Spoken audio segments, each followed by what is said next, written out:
Jérusalem comme capitale d'Israël par Donald Trump va-t-elle mettre un frein définitif au processus de paix entre Israéliens et Palestiniens? Quelles conséquences pour la stabilité de la région? On en parle avec notre invité sur France Info. Il s'agit de Meyer Habib. Bonjour. Vous êtes député UDI de la 8e circonscription des Français établis à l'étranger. Vous êtes également le vice-président de la Commission des Affaires étrangères à l'Assemblée nationale et puis ancien conseiller également du Premier ministre israélien Benjamin Netanyahou, qui était hier justement à Paris pour un déjeuner de travail avec le chef de l'État Emmanuel Macron. On va les écouter tous les deux puis on en parle juste après. Pas de souci. Jérusalem est notre capitale et n'a jamais été la capitale d'un autre peuple. Je pense que dès que les Palestiniens accepteront les réalités, nous pourrons avancer pour la paix, d'où le caractère historique de l'annonce faite par le président Trump. C'est si important pour la paix et cette recherche de la paix fait l'objet d'efforts très conséquents de la part des États-Unis actuellement. Et comme je l'ai dit au président Macron, si vous m'autorisez l'expression, il nous faut donner une chance à la paix. La France demeure convaincue que la seule solution, conformément au droit international et à nos engagements de long terme, est de permettre l'établissement de deux États vivant côte à côte en paix et que cela peut émerger par la négociation. Nous soutiendrons en tout cas toute initiative qui serait prise en ce sens et j'ai invité le Premier ministre en tout cas à mener des gestes courageux en direction des Palestiniens pour sortir de l'impasse actuelle. Alors on le voit, Meyer Habib, on les a entendus, le chef de l'État Emmanuel Macron et le Premier ministre israélien. Il faut laisser une chance à la paix, mais deux visions s'opposent frontalement. Comment on fait justement pour laisser une chance à la paix? Pas forcément. J'ai au contraire l'impression, Jamel Mazi, que le fait de reconnaître Jérusalem comme capitale d'Israël va nous faire avancer vers la paix. Il n'y a pas une capitale au monde qui est séparée en deux de façon viable. Regardez ce qui se passait à Belfast, regardez ce qui se passait à Berlin. Jérusalem n'a jamais été, c'est factuel dans l'histoire, la capitale d'aucun peuple à part le peuple juif et le peuple d'Israël. Lisez Chateaubriand, en 1811, itinéraire de Paris à Jérusalem. Et il rappelait exactement comment ce peuple, à travers l'exil, à travers les années, pendant 2000 ans, a pleuré Jérusalem. Et ce qui n'enlève rien au droit aux Palestiniens de s'autodéterminer. Et je crois au contraire, la paix, Monsieur Mazi, ne peut pas être basée sur des mensonges historiques. Jérusalem, c'est la capitale du peuple juif et de l'État d'Israël. Ceci étant dit, comme l'ont dit les deux leaders hier, les dirigeants doivent s'asseoir, aller à une table de négociation pour trouver une solution viable pour les deux parties. Alors il y a, Meyer Habib, vous le disiez, la vérité historique, mais il y a aussi le droit international, puisque vraisemblablement, visiblement, d'après la Cour de justice et le Conseil de sécurité, la colonisation est jugée illégale, mais finalement la position d'Israël dans ce dossier contrevient au droit international. C'est ce que disent les résolutions qui ont été prises récemment, mais que finalement on reproche à Israël de ne pas respecter. Monsieur Mazi, si vous voulez parler du droit international et des résolutions du Conseil de sécurité et de l'ONU, cette année, il y en a eu 20 dans la dernière session. Sur 20, il y a eu 20 résolutions contre Israël, 6 en ce qui concerne la Corée du Nord, la Syrie, l'Irak et tous ces pays, la Turquie, ça veut dire etc. quoi? Vous pensez qu'il y a un acharnement de l'ONU, c'est ça, contre Israël? Je dis simplement qu'un juif ne peut pas être colon en Judée ni à Jérusalem. Par contre, il doit avoir des concessions mutuelles avec un accord entre Palestiniens et Israéliens. C'est beaucoup plus complexe qu'on l'imagine. Vous savez, monsieur, en 48, en 56, en 67, il n'y avait pas de problème, ni de territoire, ni de ce qu'on appelle de colonie, ni de rien. Il n'y a pas eu la paix pour autant. Chez nous, en France, on a eu 250 morts en 1 an et demi, en 2 ans. Ça n'a rien à voir avec une question de territoire. Le problème, c'est surtout l'islam radical, ce qui n'enlève rien au droit au peuple palestinien à s'autodéterminer. Ça va pouvoir se faire dans un cadre de négociation mutuelle en bannissant la violence. Meyer Habib, c'est ce qui est reproché, c'est ce manque de négociation. Ce que reproche par exemple Antonio Guterres, le secrétaire général de l'ONU, c'est qu'une mesure soit prise de façon unilatérale et que le scénario d'un partage justement de Jérusalem, à la fois pour les Palestiniens et les Israéliens, soit complètement enterré, mais que cette décision soit unilatérale. Donc finalement, Antonio Guterres a tort? Je pense qu'il a tort, bien sûr. Je pense que partager Jérusalem, c'est tout simplement pas possible, pas viable. Tout comme Emmanuel Macron qui défend la présence de deux États palestiniens et israéliens avec un Jérusalem partagé. Il ne l'a pas dit hier. Il ne l'a pas redit. Faites attention à ce qu'il a dit. Je n'ai pas écouté Macron, le président de la République, le redire hier. Il souhaite la présence de deux États. Il a dit en Algérie, deux ça. peuples pour deux États, absolument.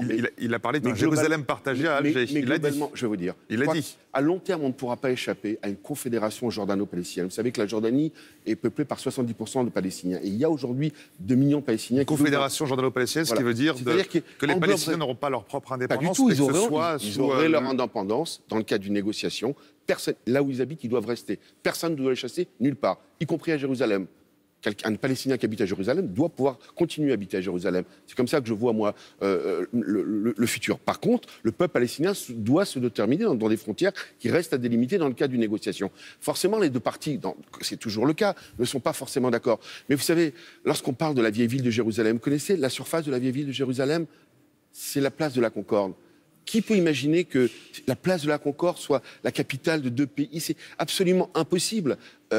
D'abord, c'est historiquement faux, parce que ça n'a jamais été la capitale, Jérusalem, du peuple palestinien. Jamais. Jamais. Ça, c'est une réalité historique. Après, forcément, les partis doivent s'asseoir, négocier. Nous, Français, devons accompagner. Et nous ne devons pas nous décribiliser en prenant un parti pour un autre. C'est toujours très compliqué. C'est un conflit qui dure depuis bien trop longtemps, où on doit pouvoir trouver des solutions. Et ma conviction réelle et absolue, c'est que si la communauté internationale reconnaît tout simplement Jérusalem comme capitale d'Israël, eh ben, ça, on ne pourra qu'aller vers la paix. Essayer de faire que demain, on aura moins de victimes de part et d'autre. 193 États dans le monde, justement, ont rejeté cette décision, car selon eux, cela ruine les chances de paix. Est-ce que ça veut dire qu'Israël est en train de s'isoler encore plus aujourd'hui? Ben moi, j'écoutais que la Tchéquie, que la Hongrie, que les Philippines ont déjà reconnu Jérusalem comme capitale, qu'il y a beaucoup de pays africains qui vont le faire. Et quand bien même il y aurait une majorité... Quand on parle des grandes démocraties de l'Occident, quand on va à la on parle de démocratie, ben moi j'attends de la France. J'ai appelé le président de la République et je lui ai envoyé d'ailleurs un mot. Je le rappelais d'ailleurs parce qu'il a cité à 5 reprises Chateaubriand, justement lors de l'hommage qu'il a rendu aux Invalides, un discours magnifique à la mémoire de Jean d'Ormesson. Et Chateaubriand parle de Jérusalem dans l'itinéraire à Jérusalem. Il suffit de lire, pas un écrivain israélien, un Ukrainien français, un de nos géants de notre littérature qui s'appelle Chateaubriand, pour parler de Jérusalem. Que pensez-vous de la presse américaine qui met en avant le fait que Donald Trump ait voulu flatter quelque part la droite évangélique qui a grandement contribué à son arrivée à la Maison-Blanche dans cette prise de décision? Écoutez, je crois que là, on va chercher midi à 14h. Depuis 1995, M. Mazy, les Américains avaient pris une décision de transfert de l'ambassade et de déclarer Jérusalem comme capitale d'Israël. Mais cette décision avait été reportée tous les 6 mois. Elle a été reportée en permanence. Lui a décidé, c'est le style un peu de Trump, il a dit... C'était une forme de statu quo, finalement, pour attendre que la négociation soit en cours et qu'elle puisse aboutir à la paix. Ça fait depuis 67 qu'on parle de processus de paix, ça fait 50 ans qu'on échoue. Il faut essayer de changer de recette. Et la meilleure des recettes d'arriver à la paix, c'est de voir la réalité géographique, la réalité politique, la réalité militaire. Tout ça sont des choses qui comptent sur le terrain. Est-ce qu'il faut geler la colonisation, comme le suggèrent justement certains, pour avancer dans les négociations de paix? Je vous ai expliqué que pour moi, je ne sais pas ce que c'est que la colonisation, parce que pour moi, un juif ne peut pas être colon ni en Judée ni en Samarie. Il y a des implantations. Sur le plan du droit international, il y a des gens qui vivent là-bas. Il y a des gens qui naissent là-bas. De la même façon qu'il y a des gens qui naissent dans les villages palestiniens. Emmanuel Macron, c'est de geler la colonisation pour avancer dans le processus. C'est la position d'Emmanuel Macron, c'est la position de la France, ce n'est pas ma position. À ce point-là, je ne pense pas que le fait d'avoir des enfants... Donc il n'y a pas de colonie en Israël? Pour moi, c'est des implantations. Il y a des territoires disputés. Il doit y avoir des concessions. Je vous rappelle, M. Mazy, qu'Israël est sorti de la bande de Gaza de tout ce que vous appelez les colonies. Il y a eu 9000 personnes qui ont été évacuées. Je vous interromps. L'essentiel de l'info revient juste après. L'essentiel de l'info, 11h50. Des vents violents, 120 000 foyers sont privés d'électricité. Les 3/4 dans les Pays de la Loire. Dans le sud, attention, les marchés de Noël de Cannes et de Nice sont fermés. Le trafic aérien est perturbé à Nice et en montagne. Attention toujours au risque d'avalanche.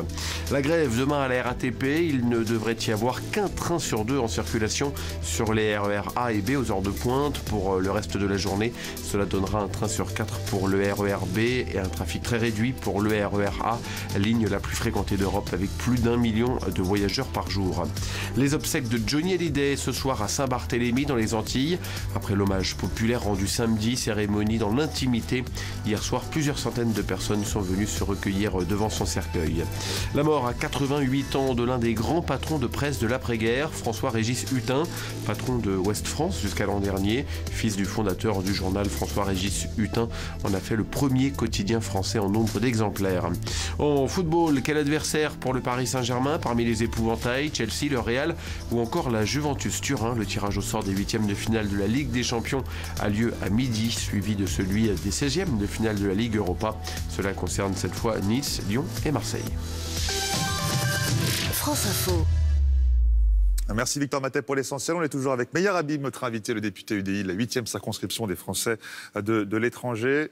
On parlait justement de Jérusalem, reconnue comme capitale par les États-Unis, un dossier très sensible. Emmanuel Macron qui regrette cette décision, qui, selon lui, contrevient aux négociations du processus de paix. On parlait des colonies juste avant. C'était ce qui avait été suggéré pour avancer dans ces négociations de paix, de geler la colonisation en Cisjordanie. Est-ce que, d'après vous, Emmanuel Macron a raison quand il dit ça? Est-ce qu'il faut geler les colonies, et en tout cas la colonisation en Cisjordanie? Je ne crois pas à titre personnel. En tout cas, ce sera aux deux parties de s'asseoir à une table de négociation et négocier. Ça, c'est la première des choses. Mais vous me parlez des colonies. Quand les Israéliens sont sortis de la bande de Gaza, ils ont déterré des cimetières, ils ont détruit des maisons, détruit des synagogues. 9000 personnes qui étaient nées là-bas. Ça arrivait nulle part au monde.